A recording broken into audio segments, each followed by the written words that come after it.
You think decluttering is just about getting rid of things? No. It's about confronting the truth of your past, the weight of time itself. Every item in your home holds a story, a chapter of your life, frozen in time. But here's the painful reality. Time moves forward whether you want it to or not. And that's why decluttering isn't easy. People will tell you, just get rid of what you don't need. But they don't understand. It's not just about objects, it's about memories, identity, and the fear of letting go. There are 5 harsh truths about decluttering that no one talks about. But today, you need to hear them. Because facing these truths might just set you free. If you've lived long enough, you know that your home isn't just filled with things. It's filled with moments, memories, and pieces of yourself. That old chair in the corner? It's where you rocked your child to sleep. That suit in the back of your closet? It's the one you wore to your first big job. That stack of letters? They hold the words of someone who may not be here anymore. Decluttering isn't about cleaning up. It's about facing your past and deciding what still belongs in your future. But no one warns you about what it really takes. Until now. Because behind every decision to keep or let go, there are 5 brutal truths that most people avoid. But if you want to truly declutter not just your home, but your mind, you need to understand them. And the first truth, it's one that no one wants to admit. Harsh truth number 1.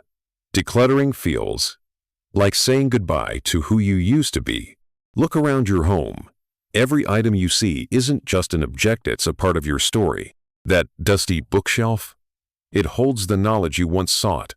The person you were when you first turned those pages. The tools in your garage? They remind you of the things you built, the confidence you once had. The wedding dress, the old uniform, the photo albums. They represent who you were at a different time in your life. And that's why decluttering is so painful. Because when you let go of an object, it can feel like you're letting go of the person you used to be. Like saying goodbye to a version of yourself that still lingers in those memories. That's why so many people avoid it. It's not just about throwing things away, it's about accepting that certain chapters of your life are over. And that's terrifying. But here's the truth. Letting go of an object doesn't mean letting go of your experiences. You are not your old books, your worn-out clothes, or the souvenirs from years past. Your memories, your wisdom, your value, those are things no one can take away from you. And the sooner you realize this, the lighter you will feel. But even when you're ready to let go, something else might hold you back. And that's where the next harsh truth comes in. Harsh truth number 2. Guilt will try to stop you. Decluttering isn't just about sorting through things, it's about sorting through emotions. And the strongest emotion you'll face? Guilt. You'll pick up an old gift from someone who's no longer here and feel like throwing it away is a betrayal. You'll see an expensive coat you never wore and feel guilty for wasting money. You'll hold on to things you don't even like just because someone once gave them to you with love. That guilt will whisper in your ear. What if I regret this later? What if I'm disrespecting the person who gave this to me? What if I throw this away and suddenly need it again? And so, you keep it. Not because it serves you, but because you're afraid of the feeling of losing it. But here's the truth. Keeping something out of guilt doesn't add value to it. An unused gift, stored away in a box, doesn't honor the person who gave it to you. The love they shared with you was never in the object, it was in the relationship. A stack of old birthday cards doesn't make the past more real. Those people celebrated you back then, and nothing, not even letting go of the card, will change that. And that coat?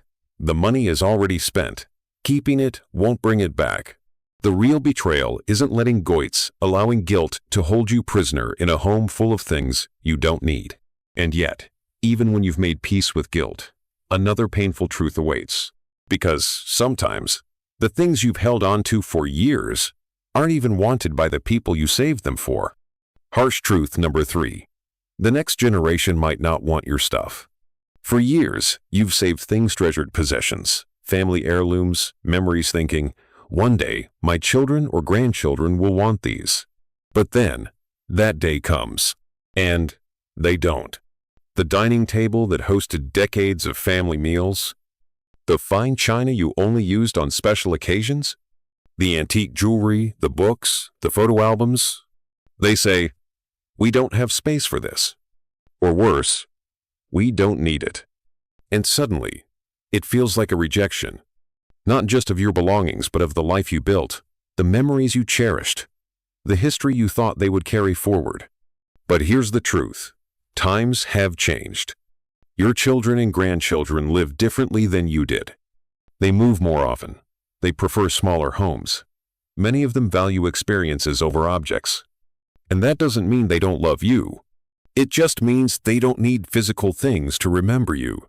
Because what they will carry forward isn't your furniture or collectibles, it's the stories you told them, the wisdom you shared, the love you gave. So, instead of holding on to things hoping someone will want them later, ask now. You might be surprised by what they actually cherish. Maybe it's not the expensive silverware but the handwritten letters. Maybe it's not the antique dresser but the family recipe you always made together.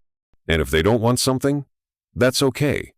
Because clinging to things that no one will use won't make them more valuable. It only adds to your burden.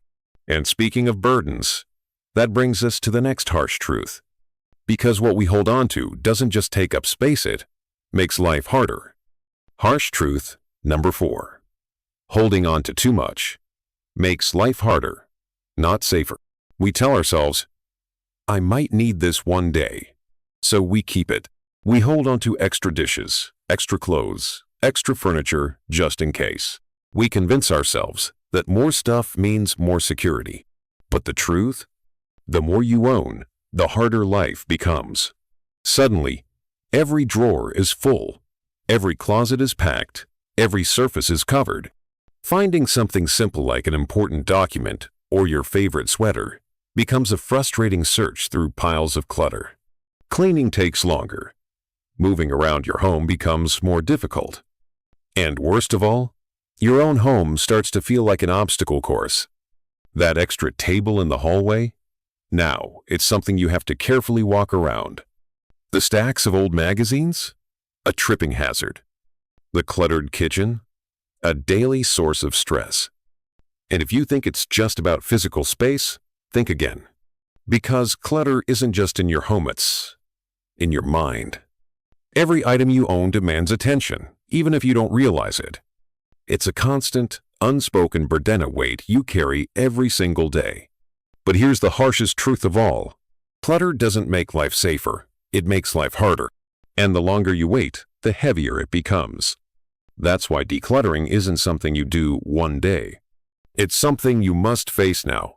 But here's where most people get it wrong. They think decluttering is a one-time task. But that's the final harsh truth. It's not. Harsh truth number 5. Decluttering isn't a one-time event.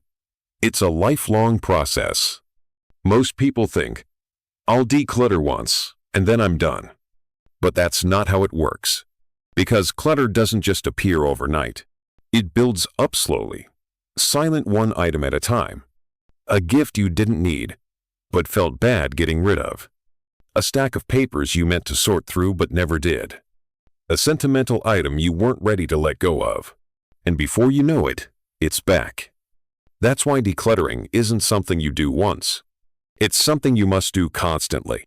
If you don't change your habits, if you don't take control of what comes into your home, clutter will return. It will pile up again. It will overwhelm you again. And one day, you'll be right back where you started. But this time, it might be even harder. Because decluttering isn't just physically exhausting, it's emotionally draining. Sorting through decades of belongings forces you to confront your past decisions, your regrets, your changing reality. And that's why so many people avoid it. But here's the truth. The only way to truly declutter is to make it a way of life. You must be intentional. You must set boundaries. You must only keep what serves you, not what weighs you down. And when you do, you don't just create space in your home. You create space in your life. And that's when something incredible happens. You realize that decluttering isn't about loss. It's about freedom. Decluttering isn't about throwing things away. It's about choosing what truly matters. It's about letting go of the weight that no longer serves you so you can live with more peace, more clarity, and more freedom. Because here's the truth. You don't need to hold on to objects to hold on to memories. You don't need to keep everything to prove that your life was meaningful. You are not defined by the things you own, but by the love you've given, the lessons you've shared, and the people you've impacted. And that's a legacy that no clutter can ever replace. So as you stand in your home, looking at the things you've held on to for years, ask yourself, does this still serve me? Does this bring me peace? Does this reflect the life I want to live now? And if the answer is no, let it go. Not as an act of loss, but as an act of self-respect. Because you deserve a home and a life that is filled with space for what truly matters. And that begins today.